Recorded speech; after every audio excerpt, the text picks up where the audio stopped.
this ain't like nothing you seen on TV. When it stood up, it was about 7.5 feet tall. And I said, well, man, what went through your mind when you saw this? Because these are the questions that I asked to get to the bottom of it. And he said, to be honest with you, my mind wasn't working. And I'm like, what are you talking about? He said, man, my mind wasn't working. My eyes were just locked on a creature that was on all fours and stood up. And I said, well, describe how it looked. He said, man, it looked like a freaking werewolf. I'm like, like a, American Werewolf and London Werewolf, because I'm trying to give him images and feed into his story to see what he gives back to me. So I'm feeding him things to see if he just regurgitates something. Right, to be like, yeah, exactly like that, yeah, right. No, he spazzes out. He was like, this ain't like nothing you seen on TV. And he was like, this is, when it stood up, it was about 7.5 feet tall. And he goes into this description. He was like, the chest had, literally, he's like, the chest had sparse black hair, and you could see this pink skin with these dots on it, like you would see on the belly of a dog. He said, but there was muscle mass there. And he was like, and as it stood up, he was like, it kind of rolled his shoulders back and twitched kind of left and right, like it was readjusting his body. He's like, I thought I heard clicking sounds, but I couldn't tell because we were a little bit far away. He said, but it wasn't like it just hopped straight up. He was like, it did it with strain and effort. It took effort for this thing to stand up. He said, then it squared its shoulders and it looked at us. And he said, my son started crying. He's like, my son just started bawling out, crying and screaming. And I was like, well, what did you guys do? He said, man, I grabbed him. I grabbed the backpack. I grabbed the rifle. And I had literally had him in my left arm, holding him. And I start running, pointing the rifle at this thing just in case it starts chasing after us. It just watched us run off. And I'm like, okay. He says he gets back home at night, same night, gets back home. He's in the bed with his wife, tells his wife what he saw. She's like, I don't really believe you. And it's amazing how in these conversations, you end up talking to both people in the encounters. I end up talking to the husband, the wife, and you end up talking to everybody in the household, because that's how I know it's a true encounter, because it affects the entire household. So I end up talking to the wife, and she's like, well, Doc, I really didn't believe what he was saying until later that night. So him and his wife are in the bed later that night. The son comes running into the room. He says, Doc, my son literally jumps from my bedroom door, flies through the air about 6.5 feet, lands in my bed, starts crawling up the bed and gets under the cover with us. And he's like, Daddy, that monster's outside. Ooh. And so the dad had just saw this. And he's like taking it serious because he knew what he saw. So he goes and grabs a shotgun. He starts circling back out of his bedroom towards the back den of their house. And their back den has these double, the sliding glass door, like you're in an apartment complex, those doors that slide open, and you have that little screen that slides with it. That's how their back door is this glass door. So he has a shotgun. He's going towards the back of the house. He's looking through the glass door. He doesn't see anything. His wife comes out behind him, and he turns around to talk to her, puts his back to the door, and they're talking. Then her facial expression changes, and she has this look of panic and fear. And she's stuttering and stammering, and she's like, oh, look behind you. Turns around, this thing is standing in his backyard, bro. Standing in his backyard, looking into the house.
Good evening and welcome to Spooky South Coast. Tim Weisberg here, along with the silent assassin Matt Costa.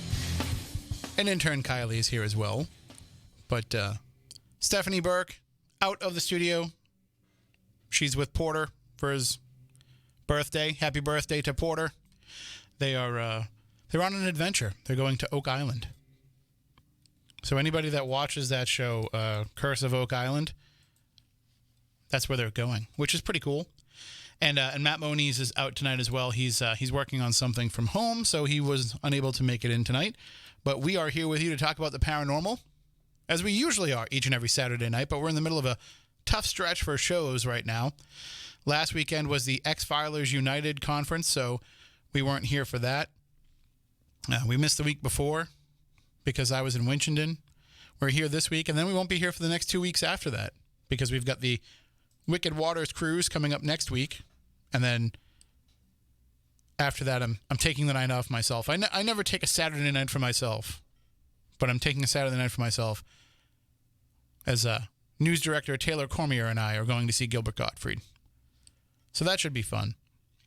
We've got our orange wedge pins ready to wear. For those of you who are listening to Gilbert Gottfried's amazing Colossal podcast, you know what we're talking about. For those of you that don't listen, you're missing out on what is probably the best podcast out there besides Spooky South Coast. Which, for those of you who don't know, we are a radio show. We're not just a podcast. Some of you listen to us after the fact on podcast or watch us on YouTube, but we are a live radio show on an actual radio station. It's just tonight we are not actually live on the radio because the Red Sox are on. So we're broadcasting solely on Spooky TV at SpookySouthCoast.com. But that doesn't mean that we still can't run things just like it would be a regular radio show. That includes being able to take your calls, which we will do throughout the course of the night. A little bit later on when we get into our main topic of the night, which will be, well, hashtag Steve Huff sucks.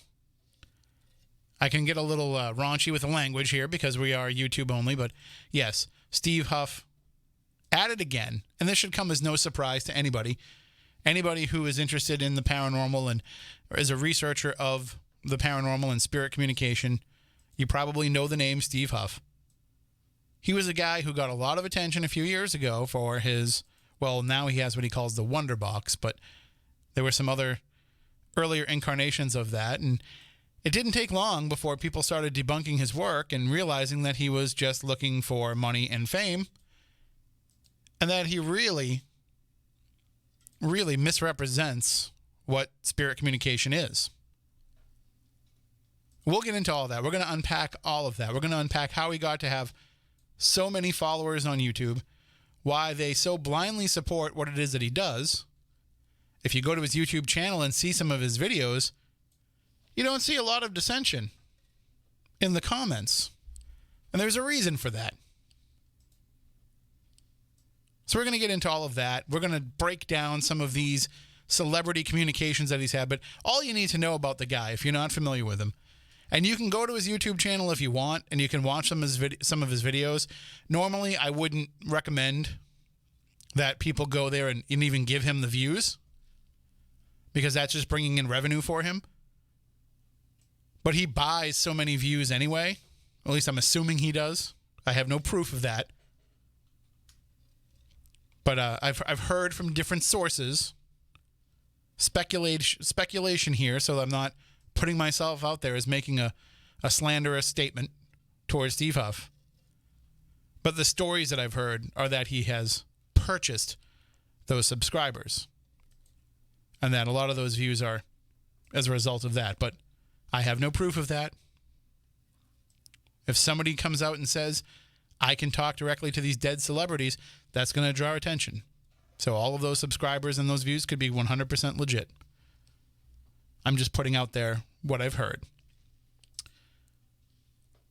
But whenever a celebrity dies, usually within 24 to 48 hours, celebrities reach out to Steve Huff. So the man must just be the most amazing ITC researcher that ever lived. He must be the end-all, be-all for paranormal research, that all of these dead celebrities somehow know who Steve Huff is when they die, to be able to reach out and communicate with him. And the fascinating part about this isn't just that he talks to celebrities. Listen, if you're Robin Williams, if you're David Bowie, if you're any of these, super mega famous celebrities who have passed away, you have to understand that people are going to try and make a buck off your name, even when you die. And that kind of comes with the territory. But I don't think paranormal researchers are signing up for that. And when paranormal researchers die, I'm just going to guess that the last person that they would want to reach out to is a guy who has zero credibility amongst other paranormal researchers. Especially when, for the most part, most of them have never even met the guy. And probably have people that they know and love and trust and have worked with that they'd want to communicate with first. And he's pushed it beyond the limits a few times. He's gone beyond all, I don't even want to say class, but he's gone beyond all of that in the past. But this most recent one, I think, is the most egregious in a lot of people's eyes, which is a shame because there was one other case that was far more egregious. And it's something that we in the paranormal world, amongst ourselves, decided not to really talk about. But I think we're going to have to talk about it tonight because if you are a Steve Huff fan, if you're one of these people who found this video because you search YouTube looking for his videos and you want to know why we would put this out there, you need to know the whole story. So we're going to get into a lot of that tonight. But before that, we will be talking with some special guests. Tina Storer and Bob McGill from the show Ghostbait will be joining us for a bit to talk about that program. And we'll find out more about how they went about filming this new season of Ghostbait. Because some of you might remember it was a show before, and it went away for a few years, but then it came back. So we'll get the whole scoop on that and how Tina got involved. And I think a lot of you who listen to Spooky South Coast, you know that Tina got her start on Spooky South Coast. It was her first ever interview, was being on this show. What was that, like 2007, 2008, when Paranormal Expeditions first kind of hit the paranormal world. We had the girls in here, and they said then like that was their first ever interview. And now look at her, she's come a long way. She's worked very hard to get where she is. And of course, Bob McGill has been working away for years in the paranormal and refining this Ghostbait concept. So we'll talk to them coming up in just a few minutes. But then after that, it's open season on Steve Huff. Anybody out there that has an issue with the way that he does things, or maybe you're a fan, maybe you're a supporter, maybe you've worked with the guy and you want to call in and defend him, that's welcome as well. At 508-996-0500. But I think most people who listen to this show, we don't really bash people. We let everybody have their say, and we let the audience decide for themselves. We've never used this program in 13 years of doing the show as a soapbox to really go after anybody. Maybe there's been some incidents here and there where we've called people out for things, but for the most part, we don't use this show to attack other people because that's not what you should do. If you have an audience, if you have a voice, you should use that voice for what the audience wants. For the most part, the audience doesn't want us to attack people because what's the goal in that? What's the end result? It might make for an entertaining couple hours of audio to listen to, but it doesn't really further the paranormal world at all. But I think tonight we have to kind of lay it on the line because we need to eradicate this parasite. And I know what most people say. Just ignore them because, that's not real research, and the people who are doing real research know that. But the problem is there's people that don't know that. And so we need this just to exist. We need this just to be out there so that people can find it and listen to it or watch it and say to themselves, oh, I didn't realize that, or I didn't take that into account. Because sometimes you can't just ignore the bad seeds. Because sometimes when you ignore the bad seeds, you end up overgrown with weeds. Bless you, Kylie. I saw that. So we will unpack all of that coming up in just a bit. But as I said, first we're going to talk to Bob and Tina.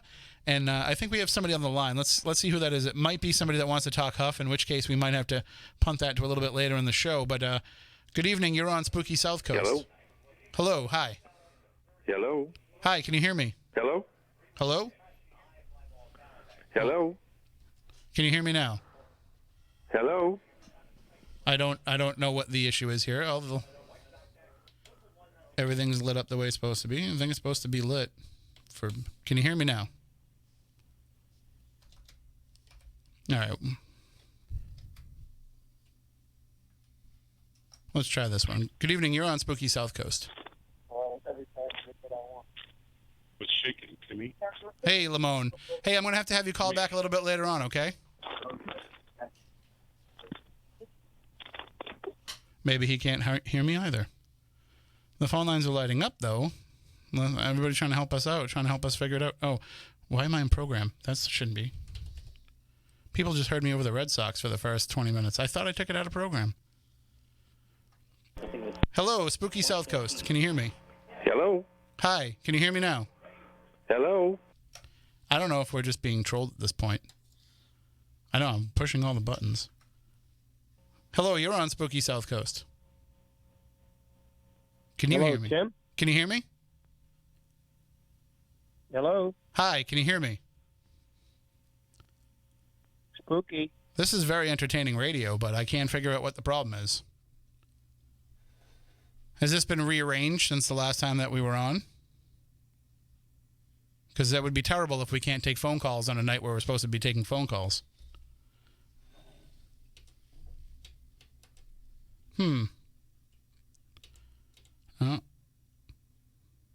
Let's see. They're hearing it. That'll loop them back to us. So I don't know what would be keeping them from hearing us. What's that? All right, you're next on Spooky South Coast. Are you there? Hello. Hi. Hello. Can you hear me? This is good. This is good radio. Hello. This poor guy. I feel very bad for him. Hello, Spooky South Coast. Can you hear me? Hey, what's up, Timmy? Can you hear me, Lamone? I can't hear you there, player. So you can hear me. Are you hearing me over the computer or over the phone? Let me tell you. I can. Just hear me. I hear you. I can't hear you, though. You're cutting out. All right, let's see here. Well, that's not going to work.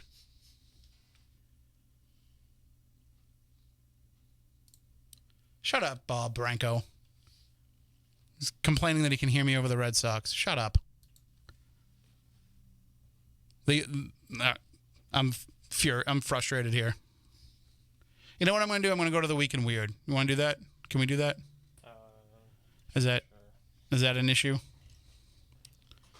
If it's an issue, we don't have to do it. Because I'm just going to cut all this stuff out of the show anyway.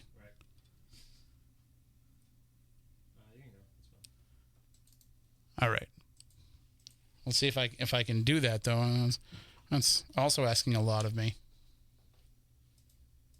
All right, here we go with Matt Blystein and the Week in Weird.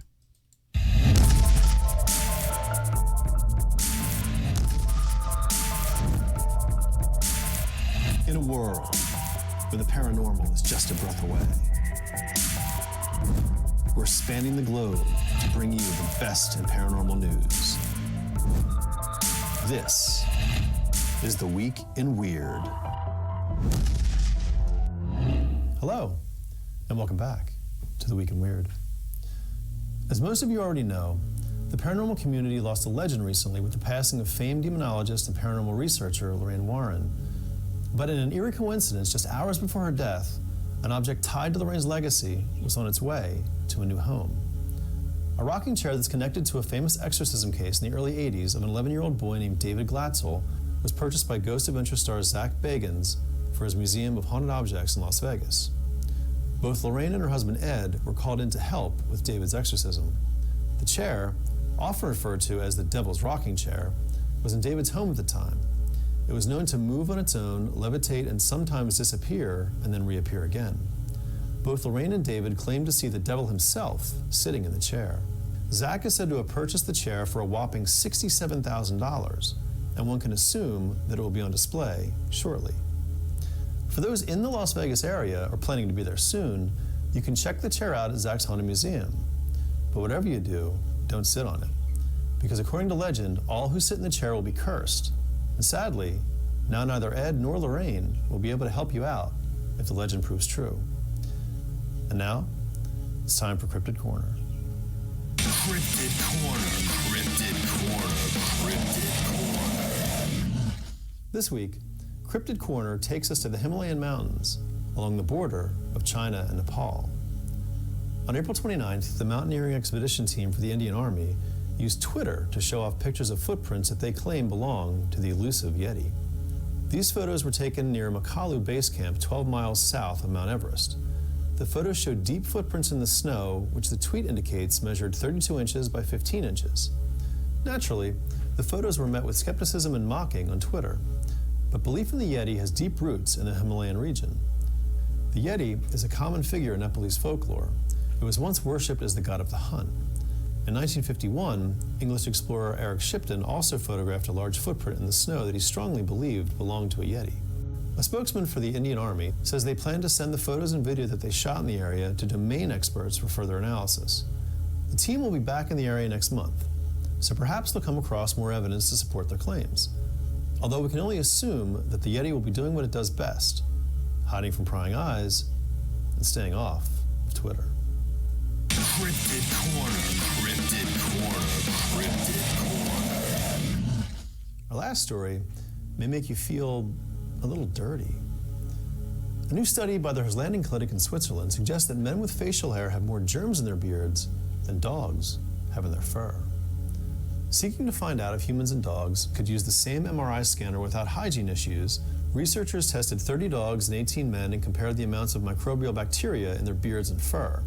They found that the dogs tested had significantly lower bacteria counts in their fur than the men had in their beards, and on the basis of their findings concluded that dogs can be considered clean compared to bearded men. Further, 7 of the men tested had so much bacteria in their beards that they were actually at risk of getting themselves sick. Ultimately, the study determined that dogs pose no risk to humans if they use the same MRI machine. But the converse may not be true. And that's it for this week's installment of The Week in Weird. I'm your host, Matt Bleistein, and I'll see you next week.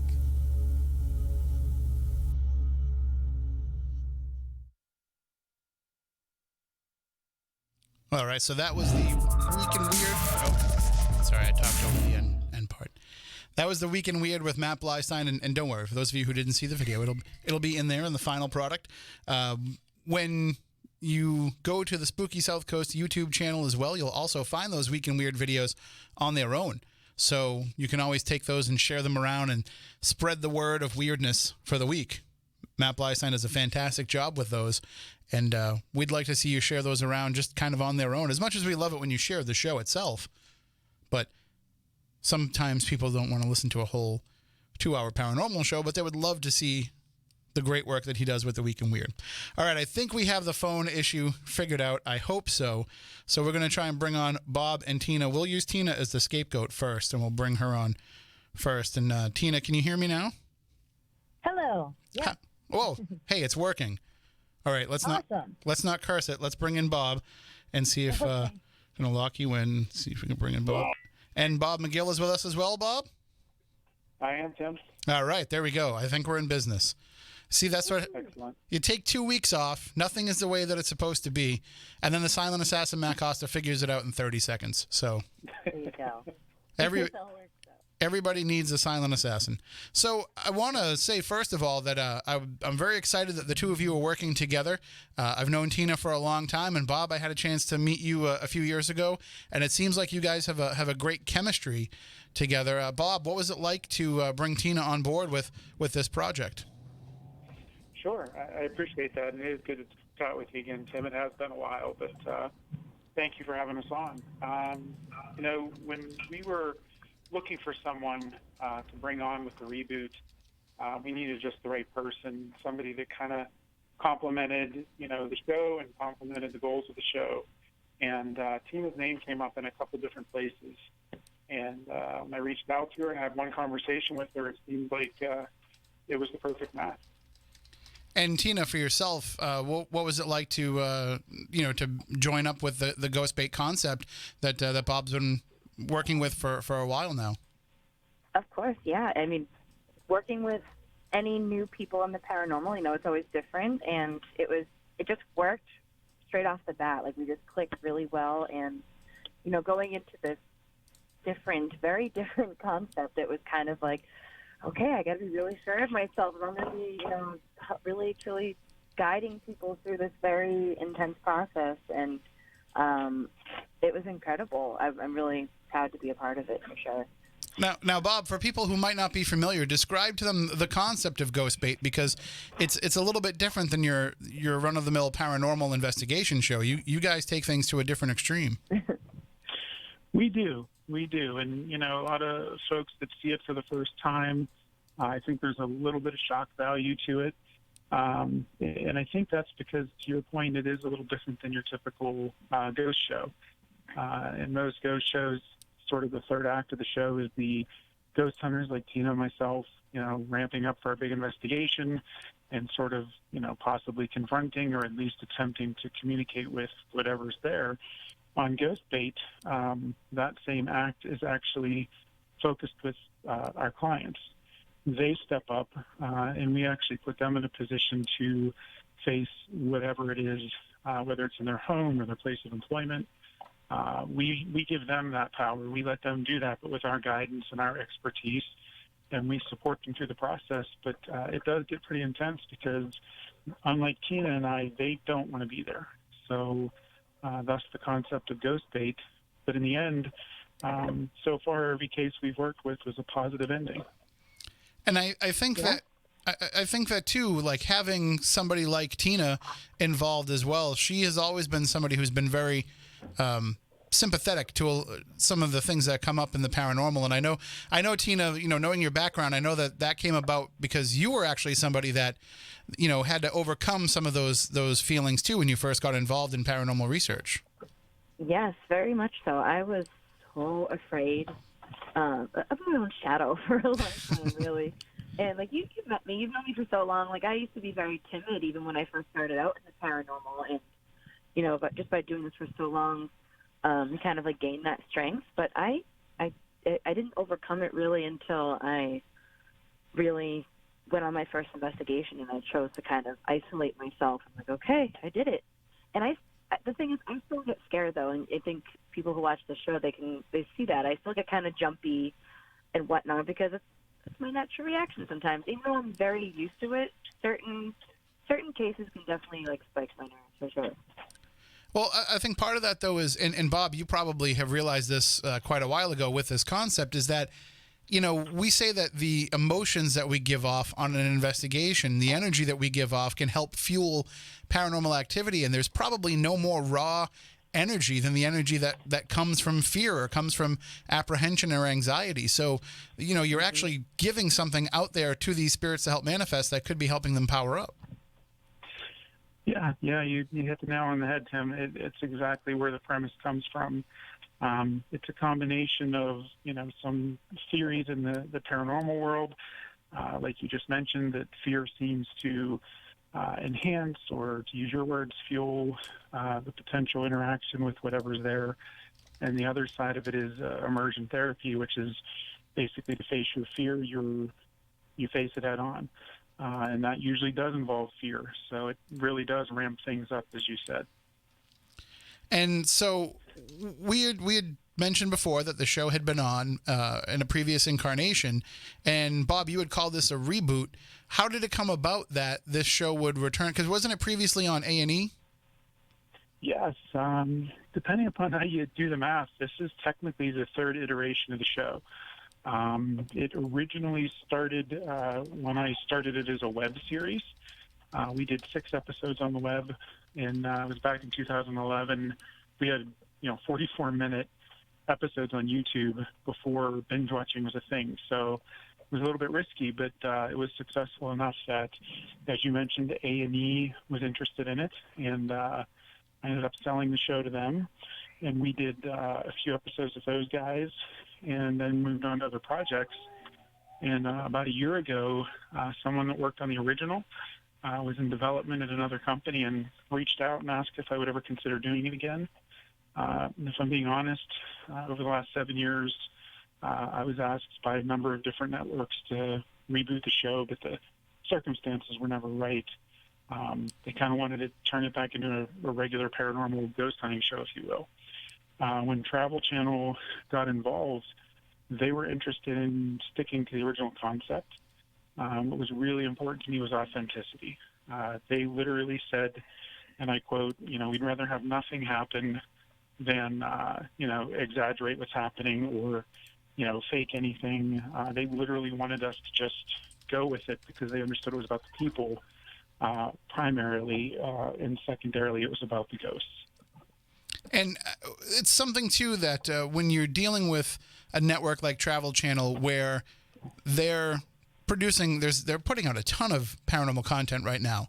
I mean, really, Correct. There's so many shows that are either airing or that are in development, so you're probably looking at this with a little bit of skepticism to say, are you just looking for anything here, or do you really care about this idea and this concept and about the vision that I have for the show? And it seems like you felt like they definitely had your interest at heart with what they were doing. Yeah, they did. They did. Well said. I work in TV and film production and have for a long time, and that isn't always the case. There's a reason people say working in Hollywood is like working in a shark tank, and typically they don't have your best intentions. But I can honestly and sincerely say that from day one, Travel wanted to make sure this was done the right way. They wanted to make sure that we took the client's well-being, and their end result was their number one priority, which is what Tina and I's number one priority is. So everybody saw this the same way, and that's the only reason it was able to work out. And Tina, for yourself, coming into this, I know that you had seen the previous Ghost Bait. Did you have any kind of preconceived notions about how this show would work?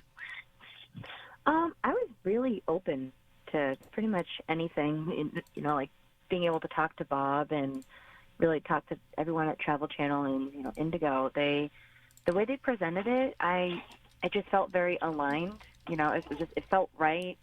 I've been on a couple other shows and have been approached from other projects, and just nothing ever felt like it clicked with myself and what I like to do. And this is just kind of perfect. I felt like I could really bring that empathy and like my feminine side and balances like with Bob's masculinity. It's just like I think it was just kind of perfect. And I always tell people like, oh, it's cosmic, really. Right. But we trusted Travel like from the start. Like we had producers with us and just sat us down and really just told us like how authentic they wanted to keep it, and that made me feel really good about like stepping into this project. But Tina, it seems like you need to have both those ends of the dichotomy to be there for the people that are going through this. So you need to have Definitely. the strength of Bob and the empathy that you bring to it in order to kind of cover all bases.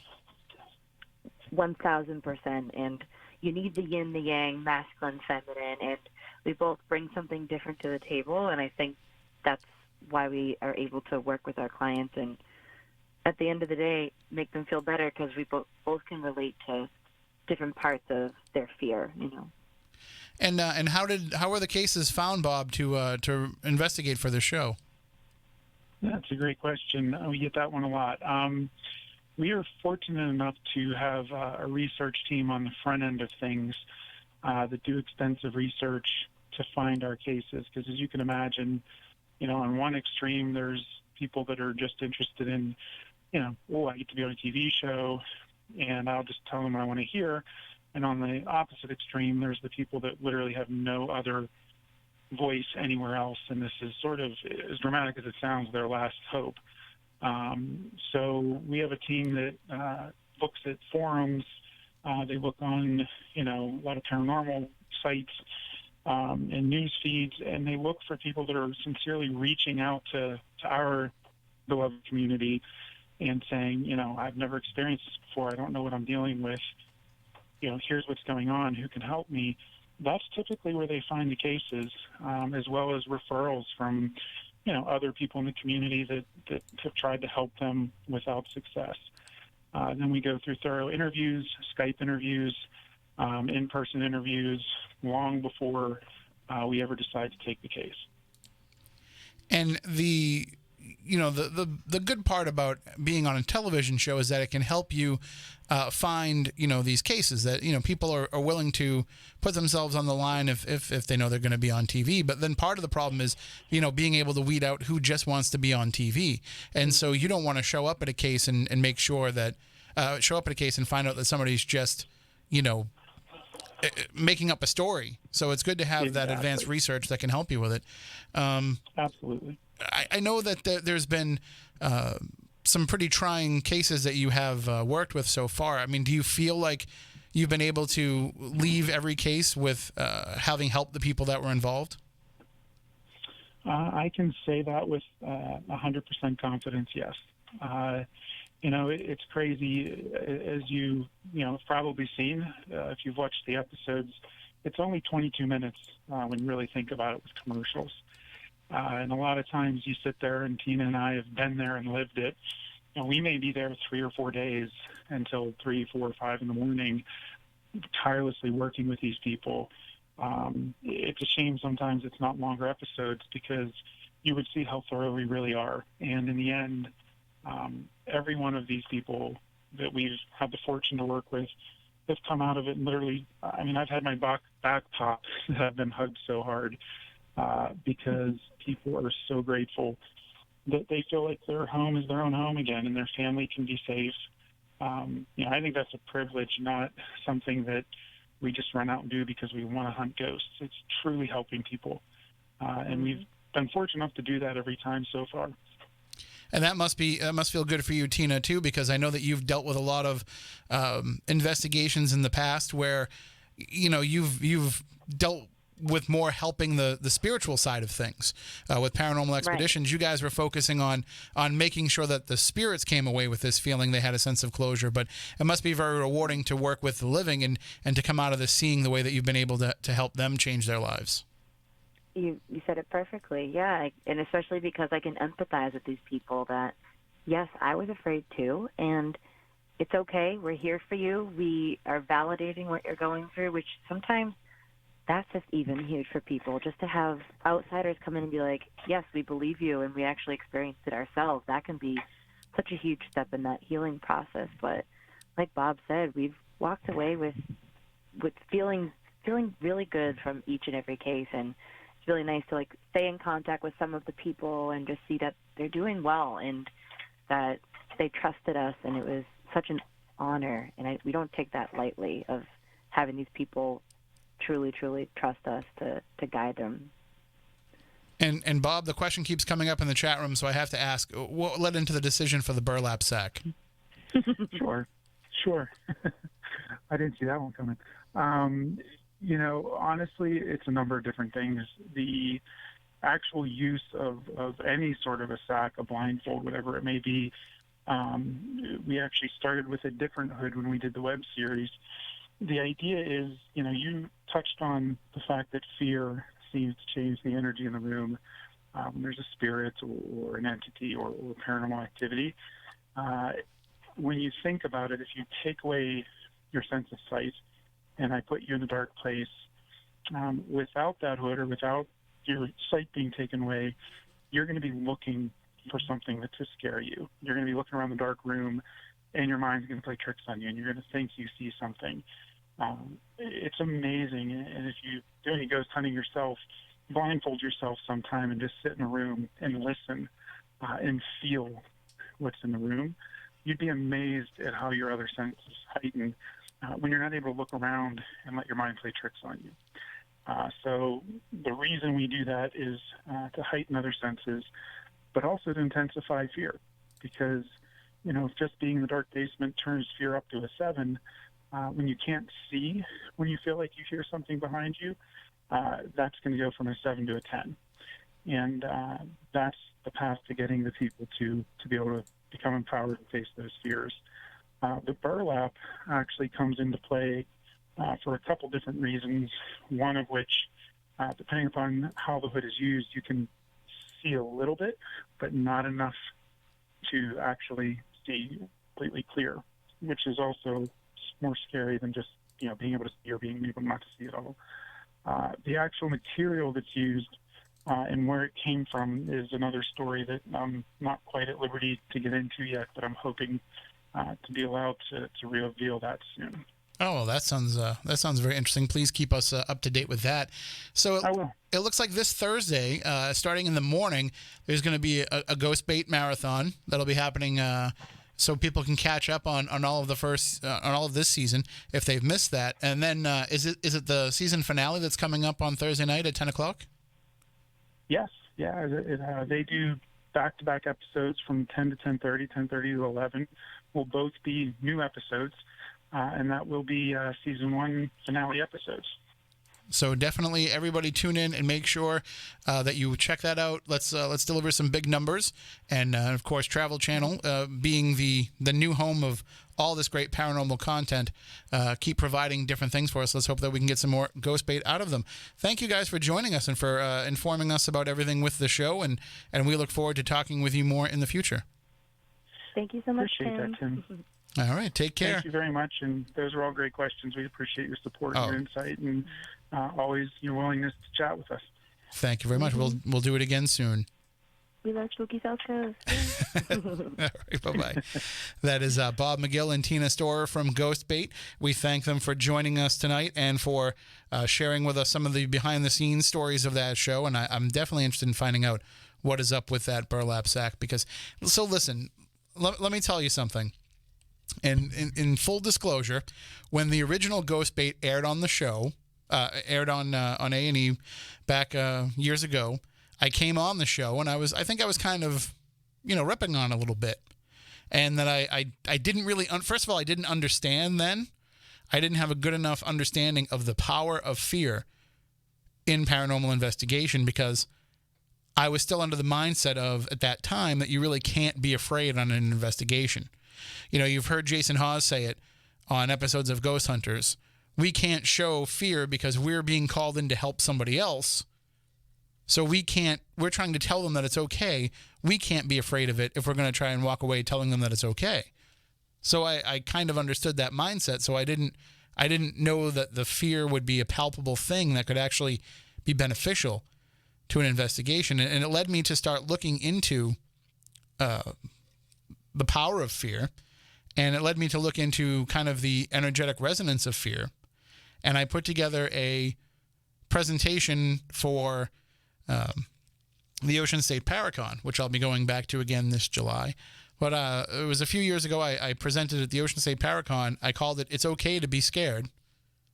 And it was a presentation about how fear actually can have a place in paranormal research. And it was going through all of that and making those realizations. As I'm doing that, it brings me back to Ghost Bait. Ghost Bait makes me think, oh, well, Bob was definitely onto something there. But it's kind of funny, because after I had kind of ripped on the show a little bit here on Spooky South Coast, our friend John Tobin had me come out for the Parahistory Con, and he remembered me talking about Ghost Bait on Spooky South Coast, and he introduced me to Bob McGill at the convention by saying, "Oh, hey, Bob, I want you to meet Tim Weisberg. He hosts Spooky South Coast. He thinks Ghost Bait sucks." And that was my introduction to Bob in person.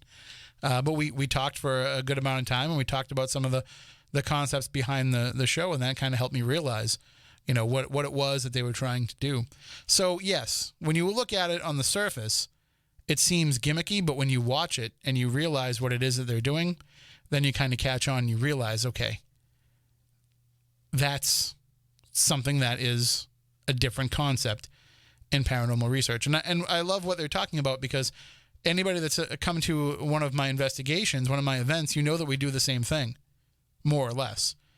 I don't really blindfold people and leave them in a room alone, but I will take people into the basement of a place and have them turn off all their devices and all their lights and even their cell phones and everything, so we're sitting there in complete and total darkness, and we're tuning ourselves in to the location. We're sitting there so we can hear every floorboard squeak, every time the heat comes on or the air conditioning comes on, what it sounds like. We're going through all of this so that we can basically connect with the location. And it brings out more activity, I think. I think what happens is when you do it, when you sit there and you tune yourself into it, you're going to pick up more easily when there's something anomalous that's happening. Or at least something worth paying attention to that may be anomalous. So it's very key if you're just a regular paranormal investigator, and I know that you've got thousands of dollars worth of equipment out in the van, you can't wait to bring it inside. You can't wait to start doing the research and seeing if you can prove that there's something actually going on, or disprove, depending on how your outlook is. But I know that there's that tendency and that desire and that need to turn on all the devices as soon as you get there, or as soon as you start the investigation. But there's value in just sitting there and chilling out and tuning in. And that's when I think we have most of it. In fact, I know when we were in Winchendon a couple weeks ago, that's when we had the most activity, is when we were just hanging out, quiet, nobody really talking, nobody really investigating, just tuning into the location. Because in the end, that's what this all is, really. It doesn't happen in a vacuum. I think that there has to be some sort of human interaction or human observation for paranormal activity to take place. You know, if a tree falls in the forest and there's nobody there to hear it, does it make a sound? Well, it does, because of physics. And probably paranormal activity would do the same. But I don't think it's necessarily something physical. So that's why I think somebody really needs to be there, to be the human agent to observe. And then the question is, well, how do you explain all this footage that's caught on surveillance cameras? Well, the surveillance cameras is the act of somebody observing. But that's a concept we can get into a debate and discussion about some other time, because tonight we're going to get into the topic of Steve Huff. But I'm going to take a fast, like a 1 minute break, so that we can run a little spot here. And then when we come back, we will talk Steve Huff. I will explain what happened on this most recent outing of Huff, this most recent video that he posted. And I know that I could probably run the audio on the show, but I'm not going to, because part of it is he's taking what could be licensed footage, licensed audio, and running it through his devices to make it sound like he's communicating with these people. At least that seems to be what the claims are against him. Again, I don't have proof of it, but there are videos that are being made that look to prove that. And I welcome anybody that's listening to go to the Spooky South Coast page on Facebook. And if you have those videos, feel free to post them there so that we can direct everybody there and they can go and watch them for themselves. But I don't want to run any risk of this show getting flagged or taken down, because I want it to exist. I want it to be there so that the people who are buying into his garbage can watch this for themselves. So we'll take a quick 30-second break. We'll be back with more Spooky South Coast in just a moment. Are you intrigued by Paranormal Talk Radio? You'll love the new Paranormal Radio app from TalkStream Live. You'll find a great selection of talk shows covering UFOs, ghosts, strange phenomena, and much more. Download the Paranormal Radio app now and start listening to the very best in paranormal talk entertainment. The Paranormal Radio app, free in Google Play and the iOS App Store. All right, but welcome back to Spooky South Coast. Tim Weisberg here, along with the silent assassin, Matt Costa. And the phone numbers to call in throughout the discussion, 508-996-0500, 877-996-1420. Those are linked up at SpookySouthCoast.com. if you can't find them there. You know, there's a lot of discussion going on in the chat room about my shirt.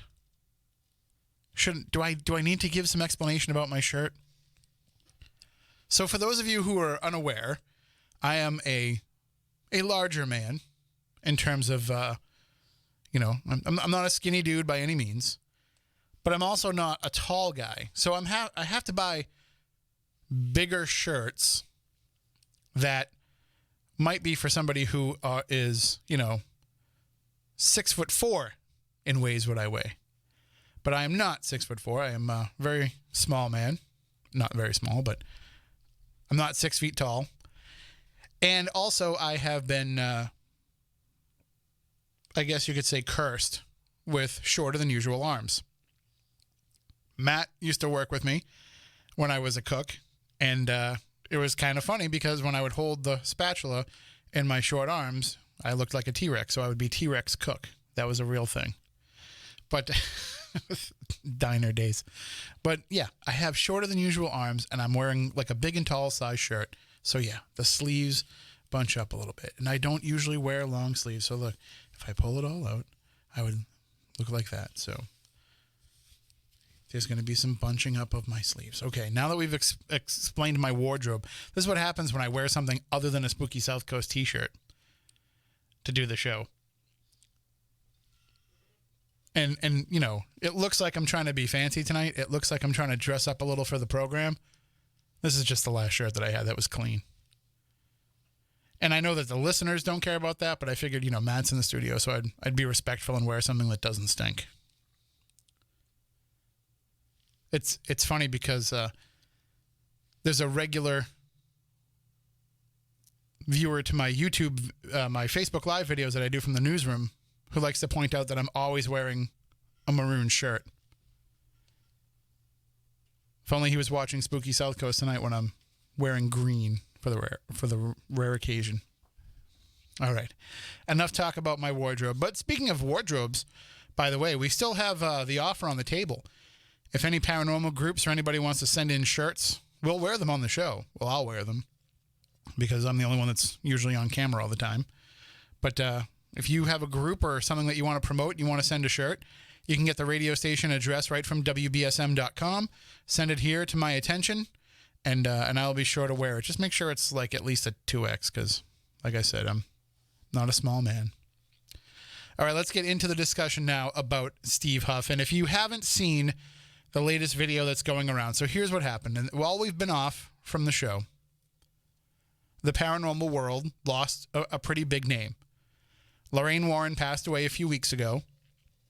And for those who only know of the Warrens through the Conjuring movie series, you may not understand or you may not be aware that they have been involved in some of the most high-profile cases beyond just what they've made movies about.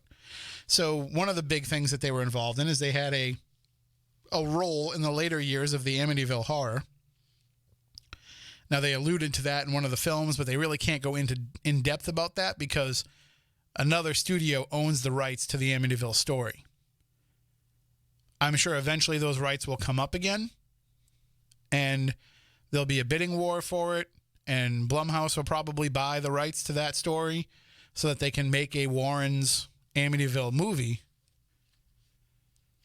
But they've been involved in some pretty high-profile cases, and the reason why is because the Warrens sought out attention. They sought out media attention. And part of that was because they could get more cases if they were in the public eye. If you're doing this work and you're trying to help people and you're trying to also get to the bottom of what's going on, you need cases. But also, you know, they felt like they were doing something that they were called to do. And in order to reach the maximum amount of people that you can reach to do that, you need to be in the public eye for it. And yes, they did profit off it as well because this is how they were trying to make their living. So they were writing books and making television appearances. But the reason why I mention all that is because there will be some critics of the Warrens. There are critics of the Warrens who will say somebody exploiting Lorraine's death, it might just be, just desserts for the Warrens because of all the exploitation that they did of the paranormal over the years. But I don't think there was exploitation. I think that there was a combination of needing to get the word out there and get those cases. And also, there's a draw in that. There's something about, doing this and being recognized for it. So I don't really fault the Warrens. I used to think that they were just, trying to make a buck off this. And in some cases, they've been inserted into stories that they weren't really necessarily a big part of. For example, the story in The Conjuring 2, that is a story, the Enfield Poltergeist, where they weren't really super involved in that case. They kind of came in briefly as part of the story. They weren't the heroes that they were made out to be in The Conjuring 2, but, there's also a such thing as creative license with Hollywood. So they're going through some of that, I think, with what's been going on. There's going to be some of that backlash. But in the end, the bottom line is a majority of the paranormal field, most of the paranormal field, recognizes the contributions that they made and the importance that they made, even at the very least, of getting media attention for the cases that we do. Because the dirty secret is we need that media attention. As much as we like to say that we're not in this for that, it's a huge benefit. It helps spread the word that you're out there. It helps spread the word of what you're doing, and it helps normalize what you're doing to other people. So there's a big difference between just being the ghost hunting group that puts their business card up on the bulletin board, the community bulletin board outside Stop and Shop, and being somebody who gets letters and emails and phone calls and Facebook messages and all kinds of other things because they saw you on the network news covering a case. So I'm just throwing that out there. There might be some of that sentiment of, the Warrens exploited things, so they deserve to get exploited, but I'm not going to go down that route. And certainly some of the other celebrities who have had their names brought into this. Again, as I mentioned, when you were a celebrity, you're in for a penny, you're in for a pound. That's the kind of stuff that's going to happen. But I don't think that anybody signs up for this so that when they die, there's going to be some guy communicating with their spirit in order to sell, $5,000 wonder boxes. So let's get into it. A few years ago, this guy, Steve Huff, pops up on the scene claiming to be, I guess, the world's best spirit communicator. And he portrays it as, something that he just happened upon with his interest in ITC research. He just happened to hit this magic formula to create this box that goes beyond anything that anybody's ever done before. And he feels justified saying that, by the way. There's humility is not something that would be associated with his rise to where he is now. But if you have been watching, as I have, from the sidelines and seeing what's been going on, there's been a cult of Huff that has built up. And he's worked with people in the past, and he's worked with some people that I know and trust and that I would work with, and burned them. He's laid in his wake quite a bit of people in ITC research that have entered into partnerships with him, only to have him kind of take what it is that they've done. There's been other people who have kind of worked with him to help spread their word and what it is that they do, and he doesn't follow through on that. So if you reach out to a lot of these folks, and we're hoping that some of them will call in tonight, there's been a lot of people that have been burned by this guy. And there's been other groups that have worked with him because they get stars in their eyes.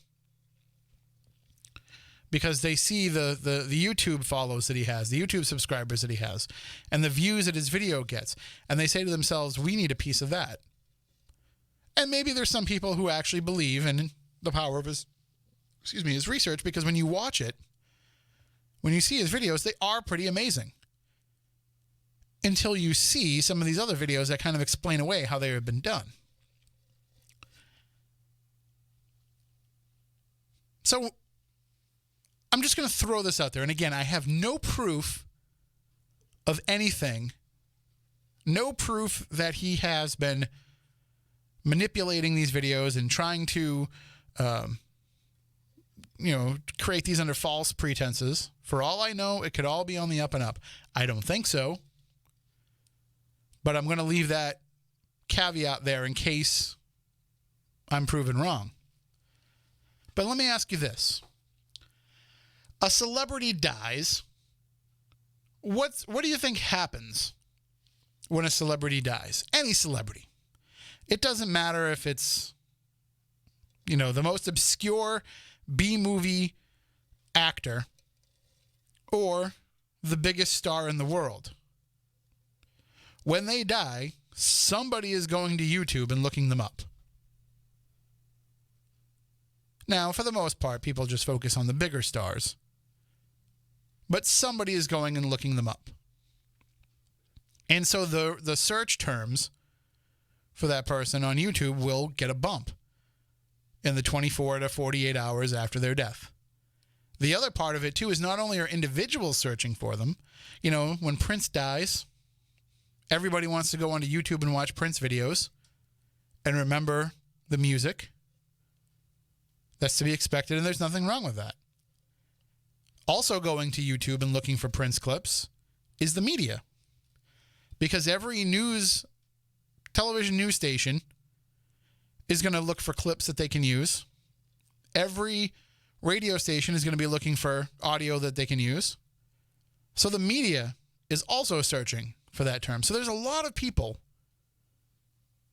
both in general eyeballs and in media attention, that's going to be looking for that celebrity's name immediately following their death. Now, I don't want to get into some of the issues that psychics and mediums have told us about when somebody dies, that there's a transitional period, that in the first 24 to 48 hours, you can't contact somebody. Some will say some will be more likely to contact you during that time. There's all differing schools of thought on that, at least in what I've encountered. Some people say you have to wait an entire year before you can communicate with the spirit of somebody who's just passed. So let's put all of that aside and just say that if somebody dies in the first 24 to 48 hours of their death, there's something going on. There's got to be some sort of a process there. And there's got to be a desire on the part of the person who just passed. I think we're off the air here. I don't know if the Red Sox are over. I'm going to let that just play for dead air for a minute, and then there it goes. Okay, so do you think we need to switch over? All right. So there seems to be a need, I would think, of somebody who just passed to want to be around their loved ones who are going through the loss, and they want to be there to kind of comfort them. If you're going to be around anybody, you're going to be around your family. We can get into the whole thing, too, about, well, can you be in multiple places at once when you have entered that, reality, when you enter that plane of existence? Does time stop? Does time slow down? Can you go back and forth? Can you do, all of that stuff, whatever. I just don't think that you're looking out for the nearest paranormal researcher who can communicate with you as soon as you pass away. So there's that. But there are regular people, fans, who are grieving the loss of that person, the loss of that celebrity, who are going to YouTube and looking for videos about that person. So you're a fan of Robin Williams. And I'm going to use Robin Williams as the example because it was one of the first big celebrity death Huff videos that, from what I understand, actually drew the ire of Robin Williams' daughter Zelda, who got very upset about these videos being out there. But anyway, Robin Williams dies. If I remember correctly, he committed suicide because he was suffering from a debilitating mental disease. So Robin Williams dies, kills himself. It's a shock to Robin Williams fans. It's a shock to everybody because he's the last guy that we would have expected that from. And so people who are fans of his, or even just people who are casual fans, are in shock over this and are in mourning over this. And they go to YouTube and they want to look at Robin Williams videos that will uplift them and will make them remember Robin Williams in a positive way and will help them not dwell on the fact that he had this sudden, mysterious, shocking death. Should I put myself on the radio? Okay. So here we have Robin Williams passing away, and we have Robin Williams becoming a huge search term on YouTube from people looking for closure, looking for comfort. And as they search YouTube, what do they find? They find a video that mentions the spirit of Robin Williams coming through in spirit communication. They find a video that mentions talking to the ghost of Robin Williams. And they say, well, that's what I want to know. I want to know why he did what he did. I want to know that he's okay. I want to know that he's still around. I'm not ready to let go of Robin Williams. And this video seems like I don't have to. So they watch it. They're blown away by it. Most of those people are probably not paranormal fans. They're probably not people that know anything about the paranormal. So what happens is they're getting this whole new concept right in front of them, and it's got to be wonderful. It's got to be mesmerizing to say, wait a minute, I thought when somebody dies, that's it. Now you're telling me that ghosts are real? Now you're telling me that you can communicate with them? Well, this must be fantastic. So let me watch more of this guy's videos. Let me hit subscribe and follow along.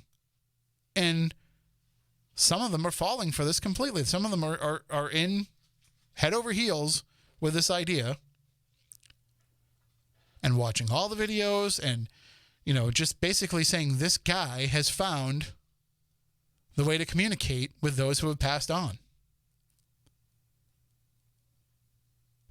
But now let's break down what it is that he's doing.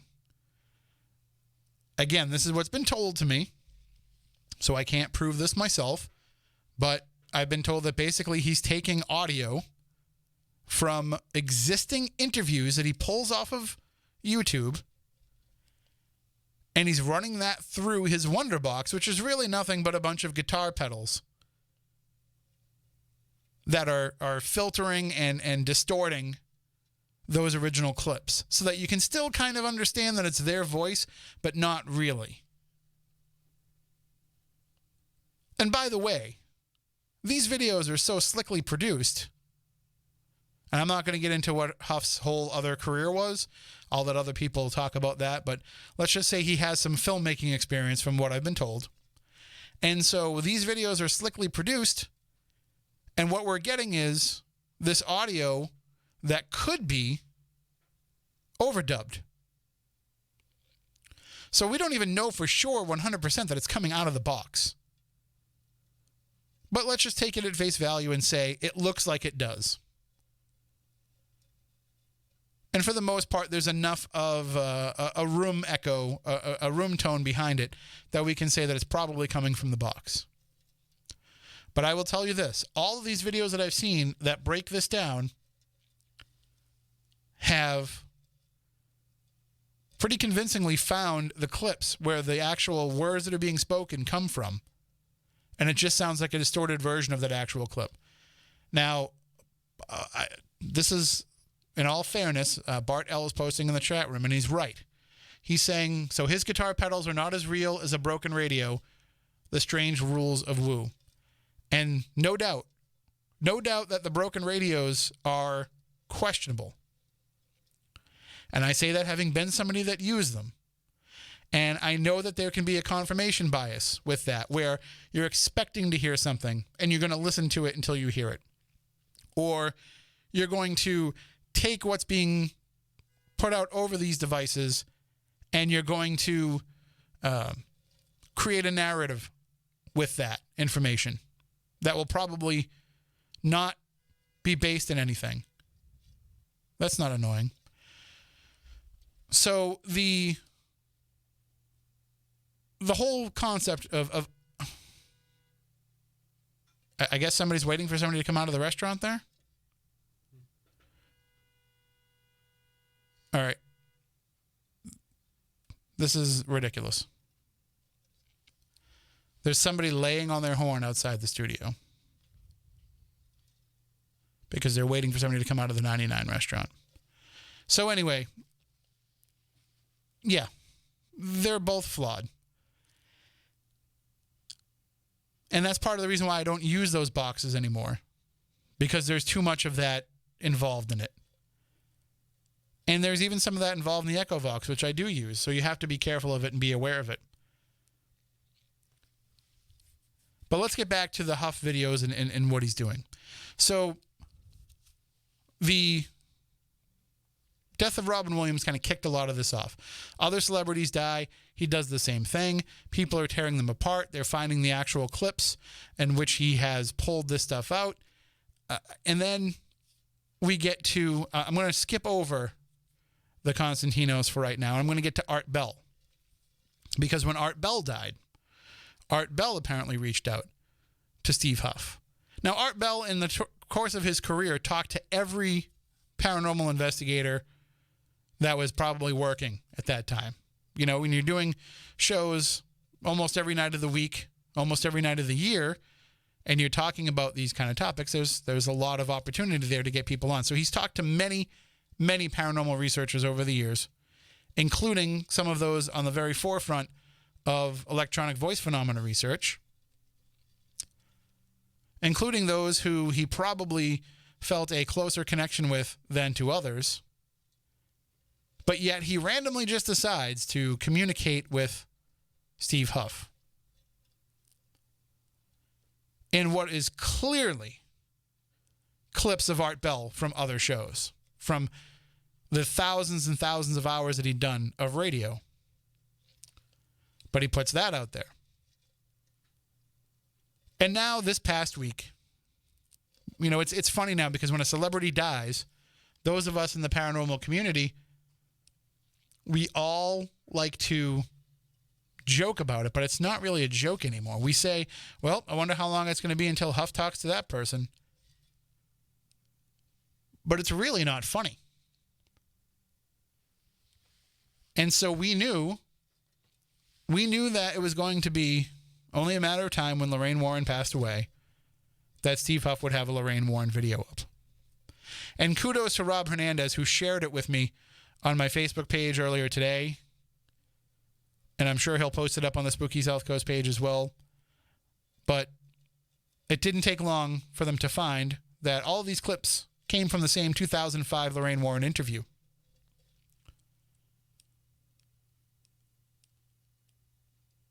But I don't think he cares.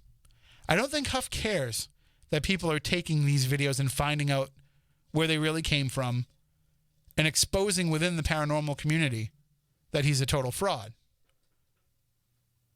Because it's not the paranormal community that he's making these videos for. He's making it for the common, average, everyday YouTube chump who's easily duped. You know, the carnival people have words for the folks that buy into his stuff. They call them rubes. In the wrestling world, we call them marks. People that are going to believe whatever it is that you tell them. It's not their fault. They just don't know any better. If you're showing something so amazing and you're willing to believe, then it's going to be really hard to convince you otherwise. So that's the big part of the issue. And I think it's really ticked some people off that he's done this now with Lorraine Warren, because Lorraine Warren is tied into some of the biggest names in paranormal research who would clearly be a much better option for her to reach out to than Steve Huff. You don't think that John Zaffis the nephew of Ed and Lorraine Warren, who is an active paranormal investigator to this day, who is out investigating at least every weekend, probably most nights during the week. Oh, and who, by the way, I know has been in regular contact through EchoVox with Ed Warren. Because I've seen it, I've heard it, I've been there when it's happened. You might not have seen it or heard it. You might not have seen the videos because he's not putting them all over YouTube to try to generate income for himself. It's just something that he's been sharing with the rest of us in the paranormal community. And something that, by the way, I've known that he's been doing for a couple of years, but wasn't allowed to say anything about because he hadn't gone public with it. That information didn't come public until last summer when the researchers that he works with gave a lecture on it at a convention that I was at and spoke about it for the first time publicly. So instead of reaching out to John Zaffis to let him know this thing that we've all been working on in our family for all of these years is real, is legitimate, she reaches out to a guy who has a dubious at best reputation and wants him to be the guy to carry out her message. Makes sense. Makes total sense.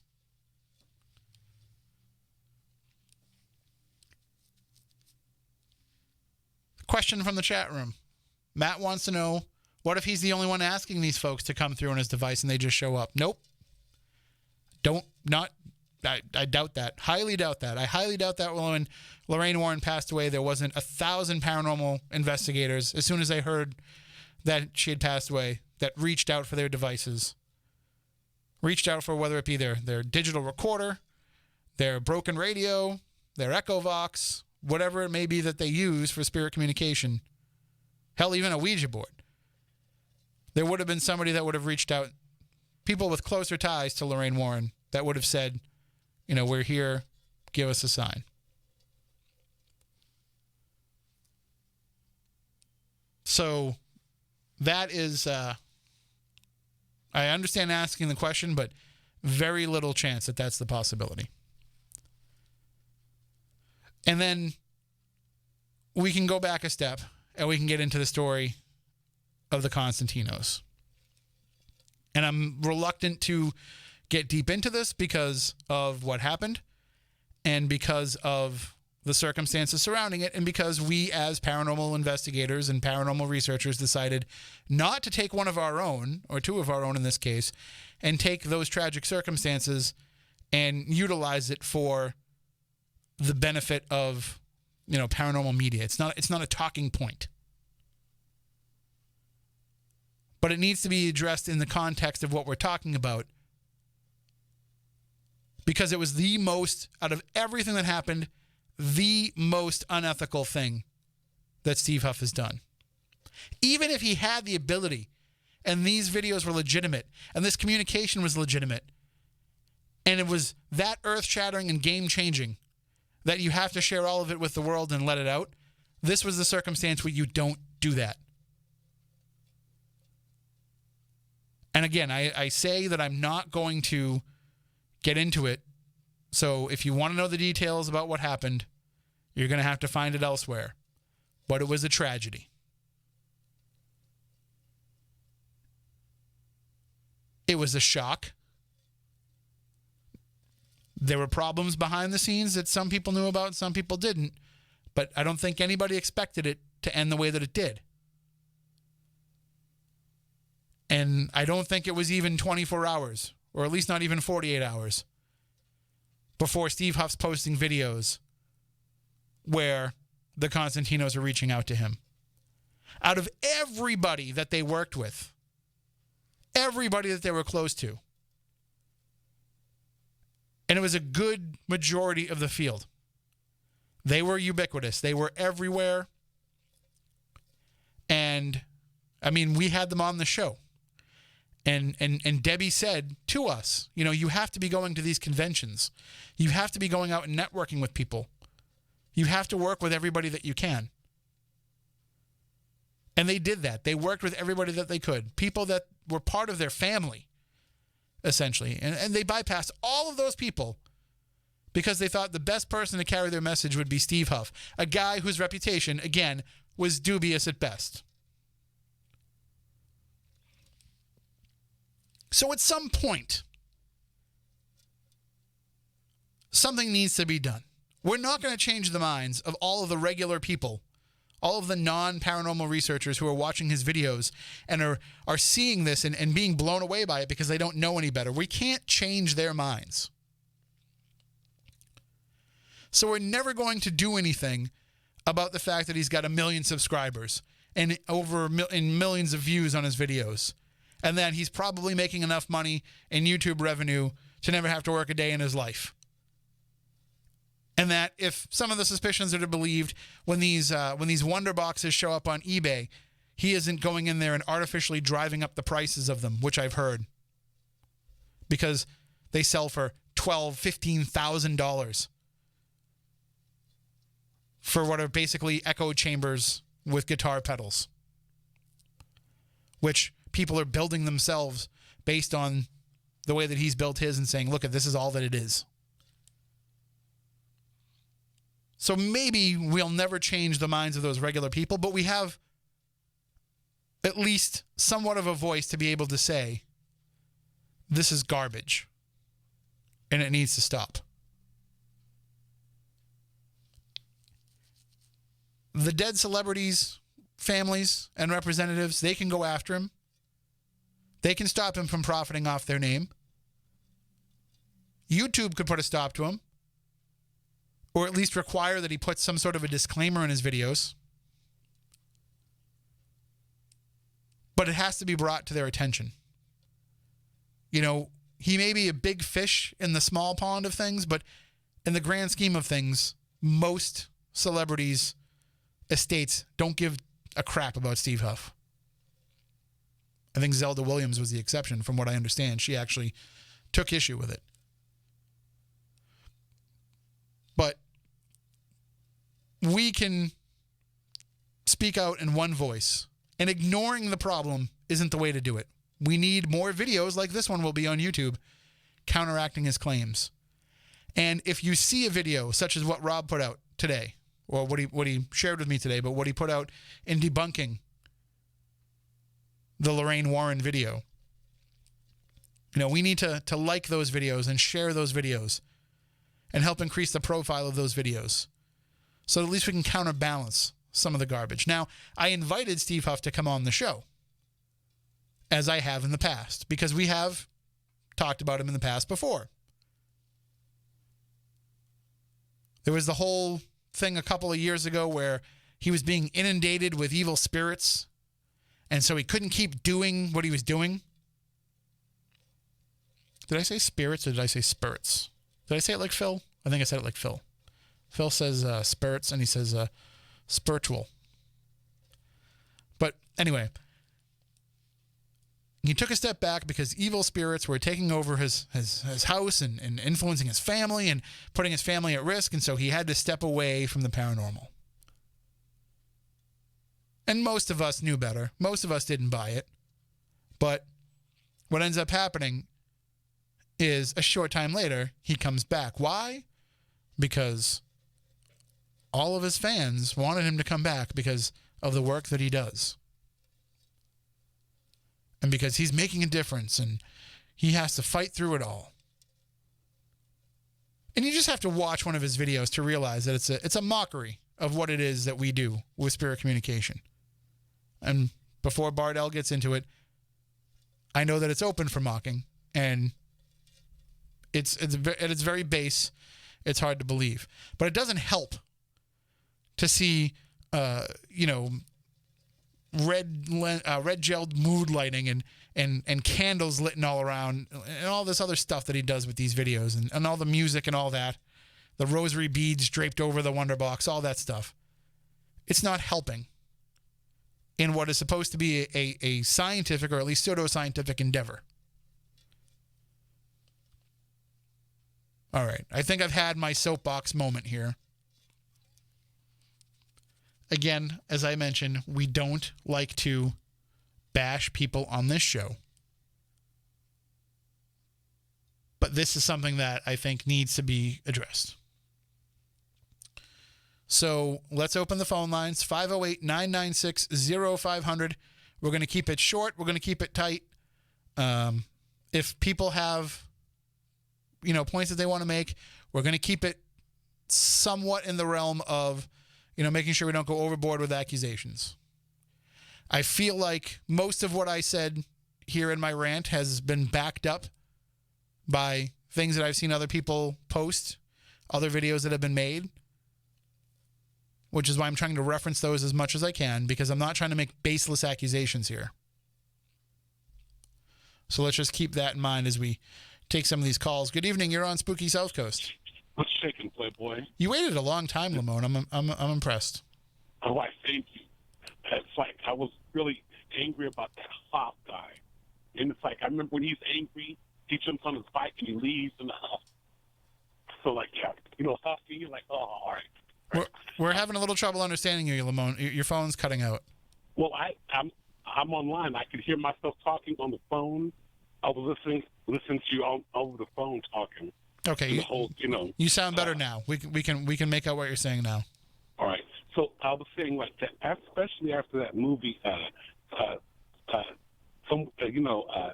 one Robin Williams movie, What Dreams May Come. Right. You think you'd hope you'd have a different thinking and feelings, understanding about that, about suicide. And well, that, that movie is probably where they pulled most of those quotes from, because you're talking about life and death in that movie. It's very ripe for somebody that wants to pull out quotes if they're gonna make a fraud video. And that was a very good movie too. That's what I thought too.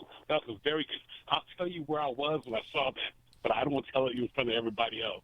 But I'll tell you one thing about what's his face was there. Ike Turner was there when I saw that movie that night. I'll tell you about that some other time.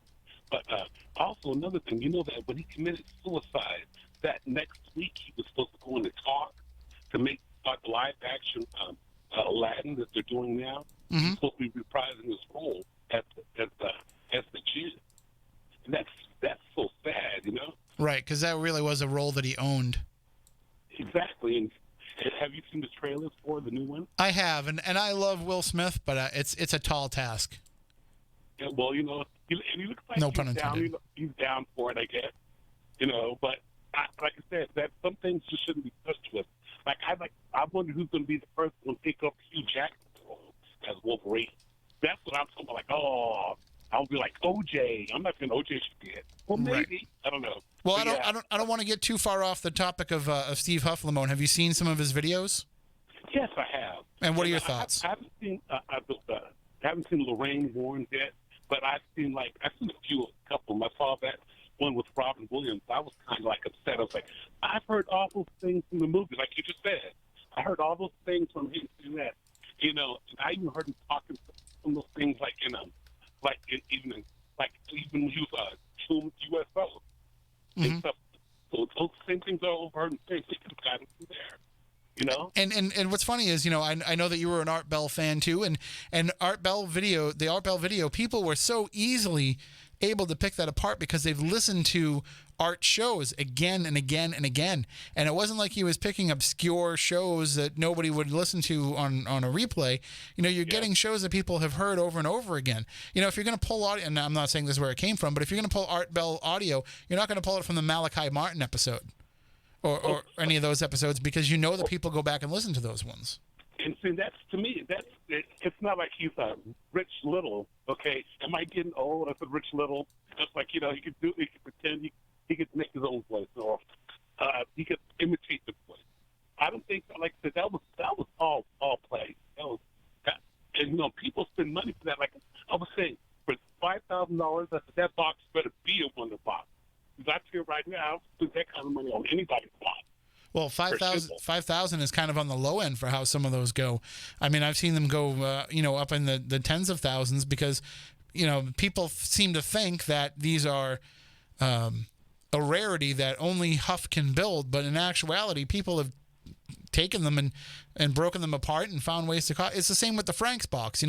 People want to collect an original Frank's box, but there's still Frank put the schematics up. for his boxes. He didn't hide the way to build them. So there's still copies of boxes that are out there. And just because Frank didn't build them, they're still out there. But the ones that Frank actually built, they seem to have a resale value if people do decide to part with them, which they really shouldn't because he gave them to them as a gift. I mean, I understand, I've made a few of those myself from just, from the dot with the dial radio, FM, AM station.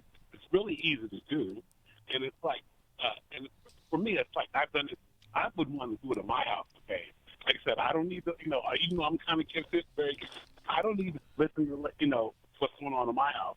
In reality, it's like if any person in the home should, if the spirit knows you can hear them or how any way you have access to hearing them, they're gonna come at you really hard. And probably not in the nice way. They'll get upset. You're not like, oh, we know you can hear us. They'll get upset and try to get attention. Your other mirror way. It's crazy to me. Well, and it's like. No, I have to agree. I'm going to let you go, Lamone, because, again, your phone's cutting out a little bit, and I want to get to some of the questions in the chat room. But I will say this before we go. One more thing I have to say. Okay. One more thing. Today was the Free Comic Book Day all across the globe. Yes. Mm-hmm. And I was hoping that everybody got a chance to get there. When you were on the coast, when you were on earlier on Dave's show this week, when I was calling and talking to that Gabriella, I was going to tell you that before but you hung up on me. So put that straight. That was on Monday, right? Tuesday. I said, yeah.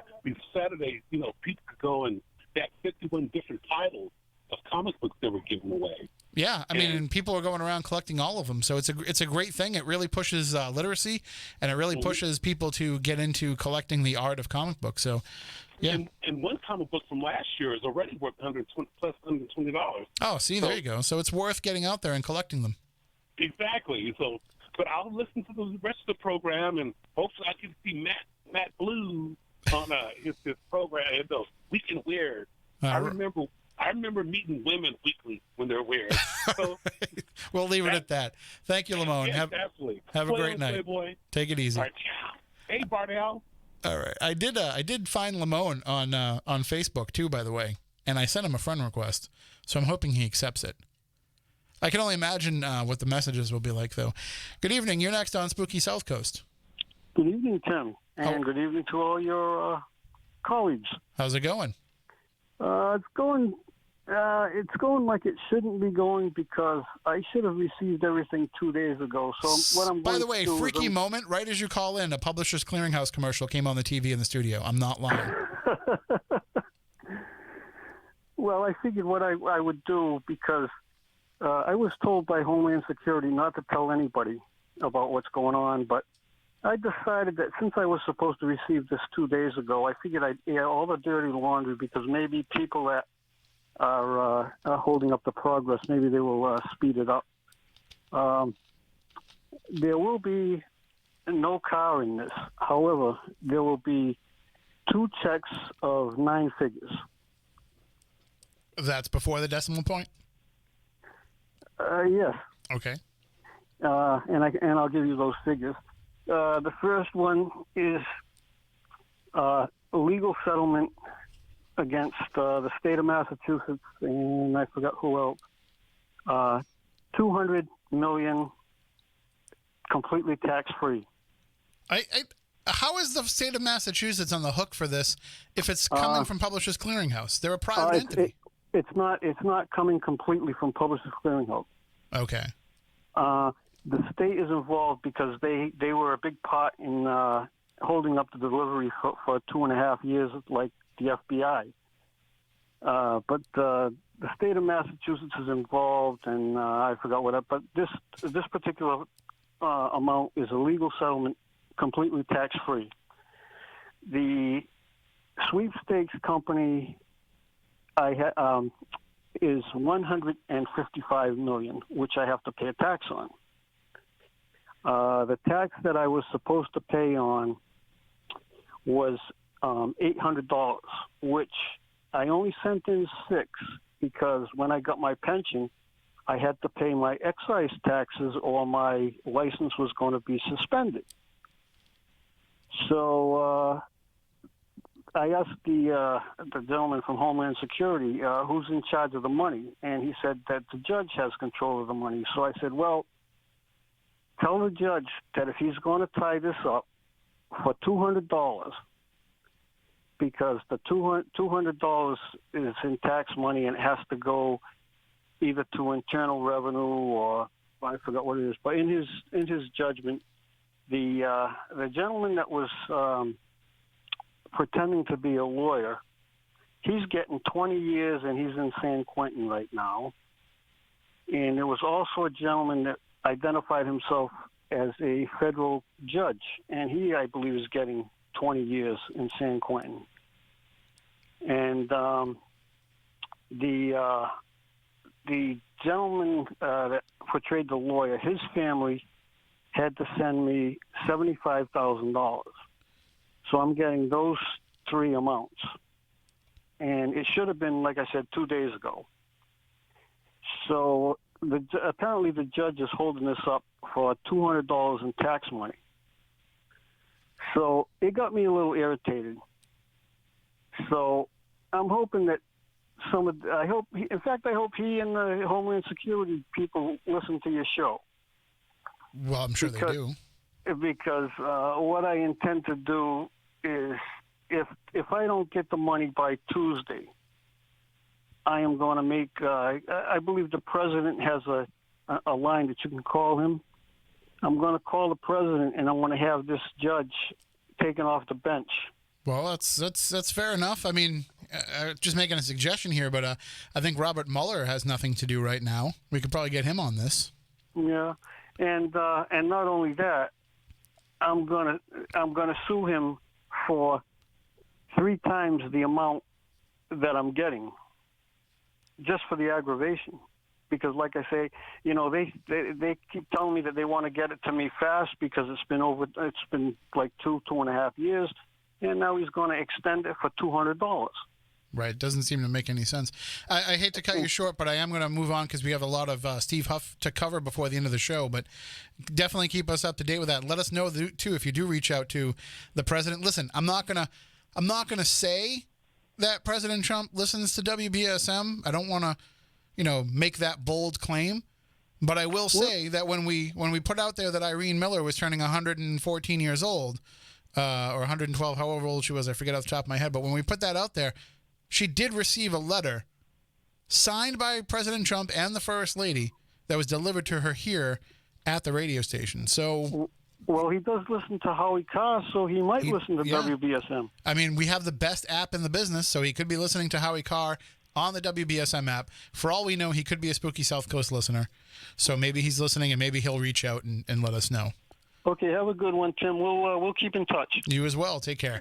Bye-bye. And President Trump, if you are listening, just slide into my DMs on Twitter, and just let me know. It's at Tim Weisberg, but you know that. So moving on back to the Huff discussion.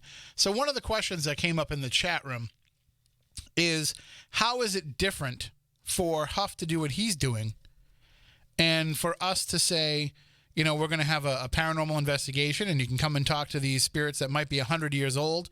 And by the way, we're going to charge you for that to be able to do that. So how is that different? And it's a fair question.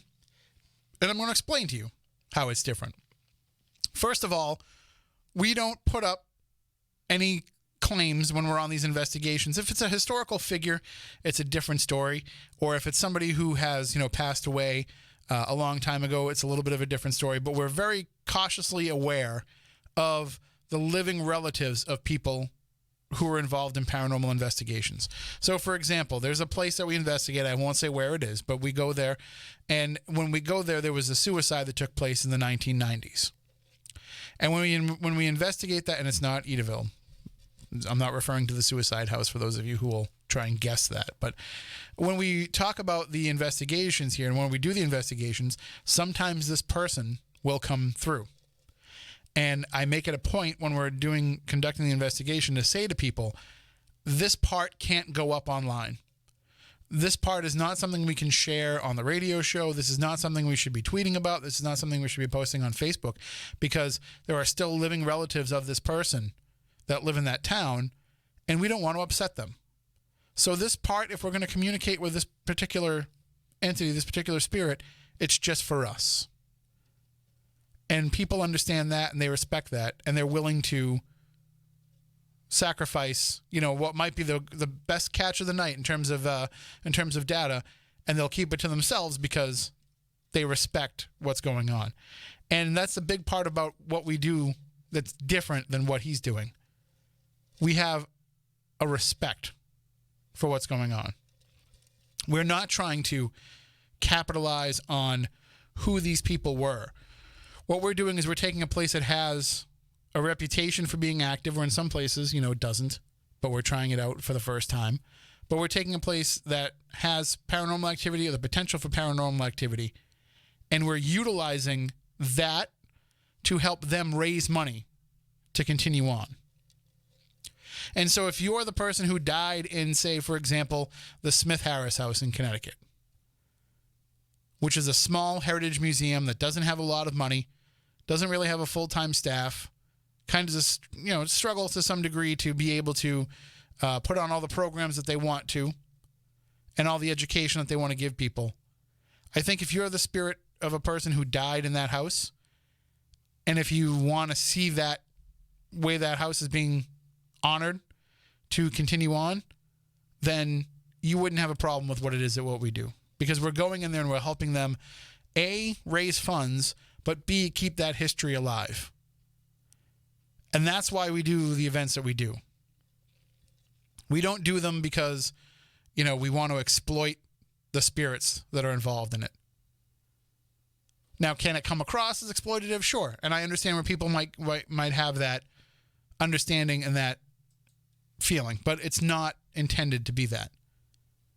It's intended to, first and foremost, keep historical locations going, but also, secondly, to give people an opportunity to have a paranormal experience if they've never had one. We can't guarantee that you will, but we want to bring you to a place where we think that it could happen so that you can have your eyes open and you can realize for yourself that it actually is real. So it's just education. Now, Bart says, pretend to have a ghost in the house to have a business, to keep a place in business. Well, that really wouldn't work, because if we're not going in there and getting activity, then nobody's going to go there. And a place can't just survive on, for example, ghost box audio alone.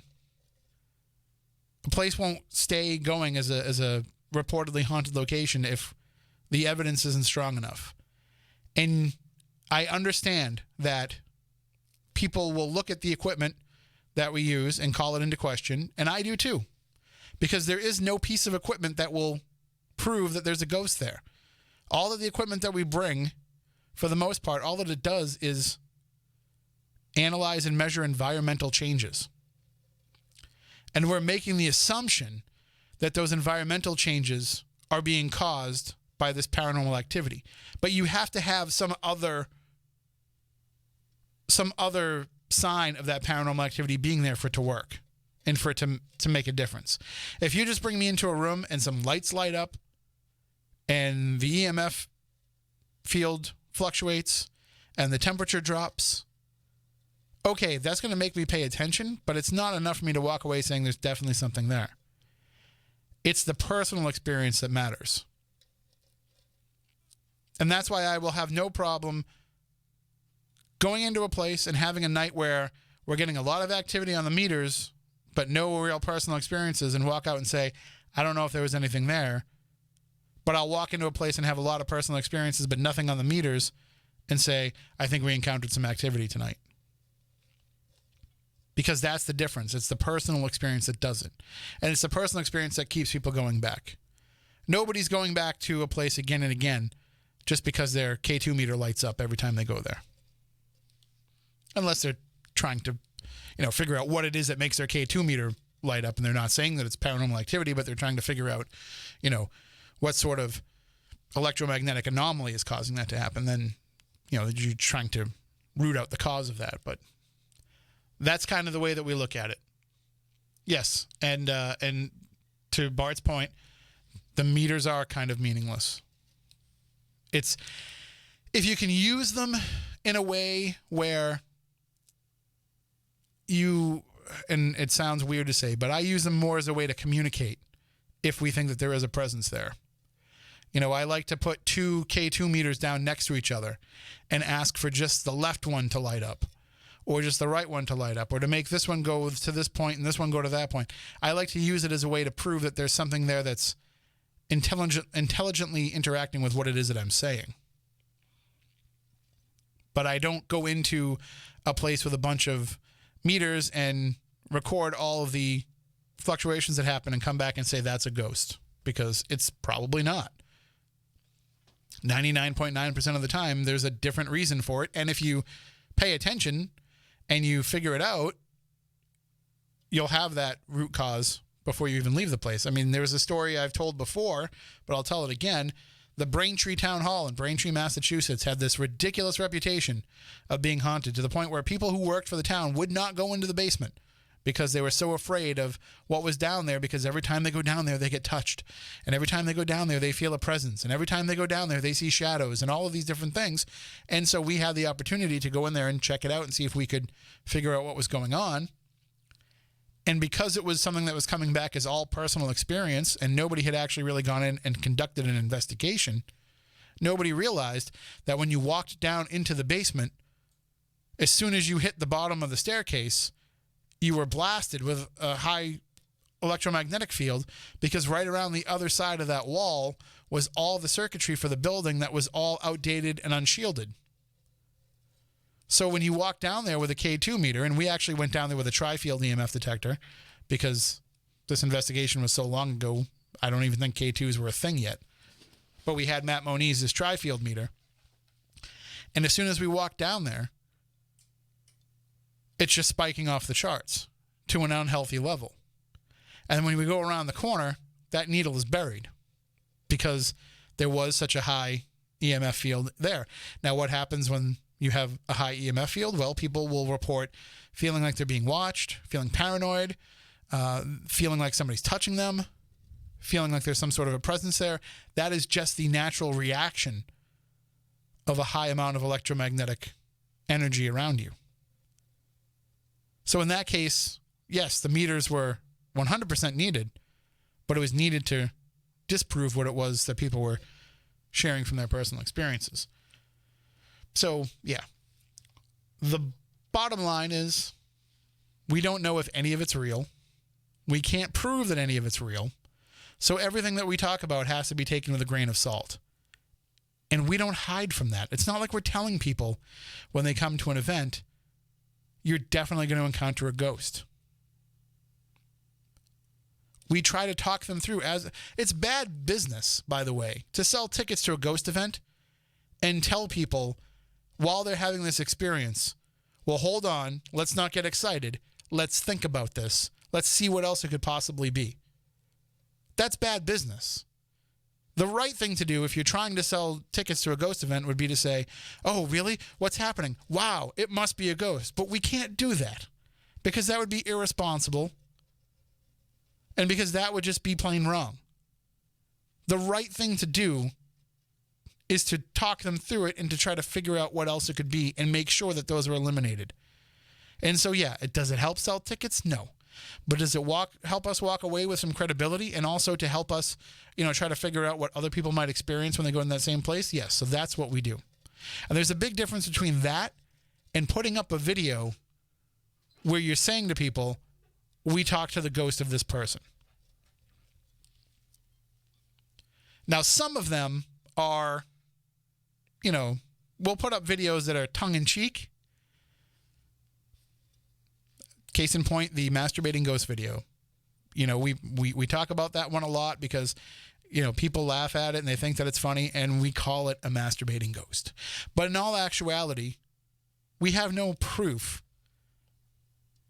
that that's what it's doing or that it's even a ghost. It's just an anomalous stick figure that showed up on this camera that, by the way, will put anomalous stick figures all over the place that don't actually turn out to be ghosts. But it's sitting in a bathtub as opposed to just being a stick figure that appears standing somewhere.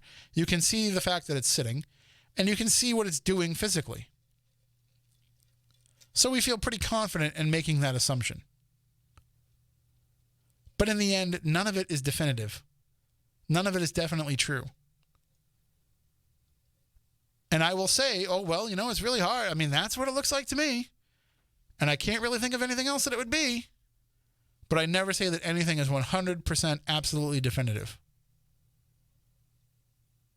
I've been thrown against the wall by a ghost. But I will never 100% tell you that it was absolutely no doubt in my mind a ghost that threw me against the wall. Because the doubt is still in my mind at any given point that it could have been something else. And part of that is I will argue with you what a ghost actually is. I think a very small portion of the spirits that we encounter would actually be a dead person's soul, which is a whole other topic for a different time, but I just feel like there's a difference between bringing people out so that they can maybe have an experience and putting up a video and telling them that you're talking to the spirit of somebody else. Now, if I'm wrong on all of this, I will say that I'm wrong. But I will close this episode out by saying it doesn't sit right with me that all of these strategical reasons to put up a video of a dead celebrity, combined with the debunking videos that other people have put up, combined with Steve Huff's reluctance and disdain that he shows for the rest of the paranormal community, the fact that he thinks that he's better, the fact that he has disparaged other people's work and pushed himself as the only true spirit communicator. When you put all of that together, that's going to get the stink eye from me, and hopefully it gets the stink eye from you. We've put a lot of information, or at least a lot of speculation out there for people to kind of go back and just keep that in mind. If you are a person who is a fan of his work and you think he's on the up and up and he's 100% legit, just keep the points that we've made tonight in mind when you go back and you watch some of his other videos, or when he inevitably puts up another video as soon as the next celebrity dies.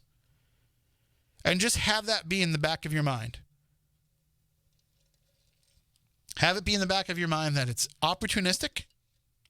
Have it be in the back of your mind that it's dubious in its origin. And have it be in the back of your mind that there's a profitability in this for him. So just keep those things in mind, and you'll wonder if this really is the altruistic pursuit of spirit communication that he makes it out to be. And Steve Huff, in the final 2 moments of this show, if I'm wrong, if I'm way off base in any of this, all it takes for you to change my mind is to actually reach out and try to change my mind. It's not like I'm hard to find. Tim@SpookySouthCoast.com. I've sent you emails in the past. I think you blocked me on some social media. Oh, and I thought I would also mention why all those YouTube video comments are always so positive and amazing about all the great work that he does. It's because if you put a comment up there that disparages him or his work in any way, he deletes it. Sometimes they'll stay up for a little while, and people will maybe get a chance to see some of them, but they'll disappear soon enough. And if you think I'm wrong, go under one of his videos and put a nasty comment. Or I'm sorry, not a nasty comment. Put anything that calls into question what it is that he's telling you. And see how long that stays up there for. And see how long it doesn't take for all of his acolytes to turn on you. All of his sycophants to turn on you. So that does it for this week's show. We'll be off for the next 2 weeks. We have the Wicked Waters Cruise next week, and then I'll be off after that, but then we'll be back in a couple of weeks with more shows. Until then, for Matt, for Stephanie, for Kylie, I'm Tim. Stay spooktacular.